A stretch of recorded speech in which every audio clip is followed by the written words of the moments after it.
રાજકોટ શહેરમાં હીટવેવને લઈ તંત્ર એક્શન મોડમાં આવ્યું છે। આરોગ્ય વિભાગ દ્વારા મનપામાં રજીસ્ટર્ડ 1.5 લાખ મોબાઈલ નંબર પર હીટવેવથી બચવા માટેના સૂચનાના મેસેજ મોકલવામાં આવ્યા છે। તો કન્સ્ટ્રક્શન સાઇટ પર બપોરના 1 થી 4 વાગ્યા સુધી કામ બંધ રાખવા સૂચના આપવામાં આવી છે। સાથે જ આગામી દિવસોમાં BRTS બસ સ્ટોપ પર કુલર મૂકવામાં આવશે। આ ઉપરાંત શહેરીજનોને હીટવેવથી બચાવવા ORS યુક્ત પાણીનું વિતરણ કરાશે।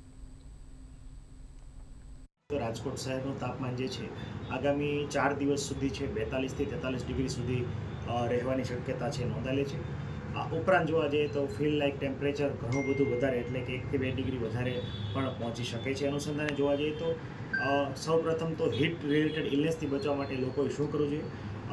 સૌપ્રથમ બની શકે તો બપોરના પીક અવર્સ દરમિયાન એટલે કે 12 થી 4ના સમય દરમિયાન બિનજરૂરી છે બહાર જવાનું ટાળવું જોઈએ। ખાસ કરીને સગર્ભા ધાત્રી બહેનો ઉપરાંત ખાસ કરીને વયોવૃદ્ધ લોકો, સિનિયર સિટીઝન અને જે ઉંમરના નાના બાળકો જે છે અને હાલ વેકેશનની પણ સિઝન ચાલી રહી છે તો એમણે ખાસ જે છે તકેદારી રાખવાની છે।